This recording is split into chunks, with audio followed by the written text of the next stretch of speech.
আসসালামু আলাইকুম।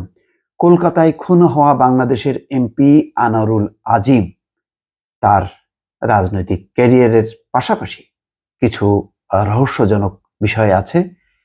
তিনি ব্যবসায়ী, শুধু রাজনীতিবিদ না।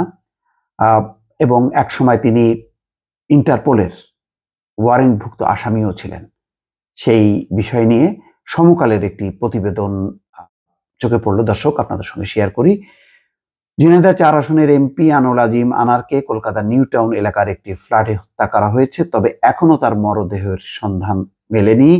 এই ঘটনায় দুজনকে ইতিমধ্যে আটক করা হয়েছে। সূত্র জানিয়েছে হত্যাকাণ্ডের সঙ্গে ৬ জন জড়িত, সবাই বাংলাদেশি। তাদের ৫ জন হত্যাকাণ্ডের পর বাংলাদেশে পালিয়ে এসছে।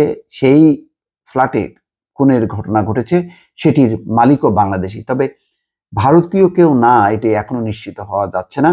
হয়তো নাও থাকতে পারে, তবে জড়িত হবার সম্ভাবনা উড়িয়ে দেওয়া যায় না।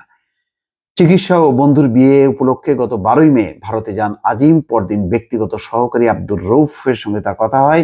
গত ১৬ই মে সকাল ৭টা ৪৬ এমপি আজিমের ফোন থেকে আসে পিএস এর সর্বশেষ নম্বর। আচ্ছা, এক সময় আন্তর্জাতিক পুলিশ সংস্থা ইন্টারপোলের ওয়ারেন্টভুক্ত ছিলেন আজিম। হুন্ডি কারবার, চোরাচালান ও পাচারের অভিযোগে ইন্টারপোল তার বিরুদ্ধে ওয়ারেন্ট জারি করেছিল। স্থানীয় সূত্র বলছে ১৯৮৬ সালে জাতীয় পার্টি ক্ষমতায় থাকাকালে মাদক কারবারে জড়িয়ে পড়েছিলেন আজিম। সীমান্ত কেন্দ্রিক মাদক কারবারে জড়িত ছিলেন তিনি। আইন শৃঙ্খলা বাহিনীর একটি সূত্র জানায় নানা অপরাধে একসময় তার বিরুদ্ধে ২ ডজনের বেশি মামলা ছিল। ২০০৯ সালে আওয়ামী লীগ ক্ষমতায় আসার পর ঝিনাইদহের কালীগঞ্জে প্রভাব বলয় তৈরি করেন। ধীরে ধীরে মামলার সংখ্যা কমতে থাকে। ২০১৪ সালে প্রথম এমপি নির্বাচিত হবার পর কালীগঞ্জে একচ্ছত্র আধিপত্য বিস্তার করেন। চোরাচালানের মধ্য দিয়ে বিপুল সম্পদের মালিক হন। দর্শক, এমন একটি রিপোর্টও এসছে। সবকিছু ছাড়িয়ে তিনি এখন নিহত হয়েছেন বা খুন হয়েছেন, সেটি হচ্ছে সবচেয়ে বড় খবর। তার ব্যাপারে এখন বাংলাদেশ এবং ভারতের দুই পক্ষই এখন যথেষ্ট তৎপর তার মরদেহ উদ্ধার করা। কি কারণে তিনি মারা গেলেন বা খুন হলেন সেই কারণ অনুসন্ধান চলছে। তার মেয়ে দাবি করেছেন তার বাবার হত্যাকারীদের ফাঁসি চায় এবং যথাযথ যাতে তদন্ত হোক সেটি। এবং ইতিমধ্যে একটি শোকের আবহাওয়া তৈরি হয়েছে তার এলাকায়, যেহেতু তিনি একজন এমপি। এলাকার মানুষের সাথে, দলের সঙ্গে তার যোগাযোগ আছে।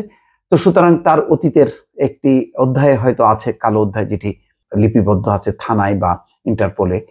তারপরেও যেহেতু তার এই নির্মম পরিণতি, সেটি নিশ্চয়ই আশা করে না এলাকাবাসী।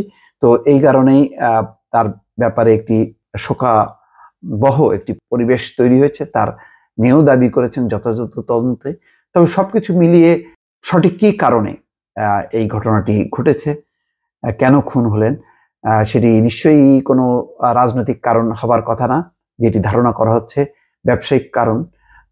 গোল্ড স্মাগলিং এর ব্যাপার থাকতে পারে, মাদকের ব্যাপার থাকতে পারে, কোনো প্রকল্প নিয়ে দেন দরবার থাকতে পারে, বিরোধ থাকতে পারে, ২০০ কোটি টাকার কথাও কোনো কোনো গণমাধ্যম বলছে।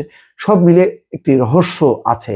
সেই রহস্যের অবসান হওয়াটাও জরুরি বলে অনেকে মনে করছেন। দর্শক, ভালো থাকবেন। আল্লাহ হাফেজ।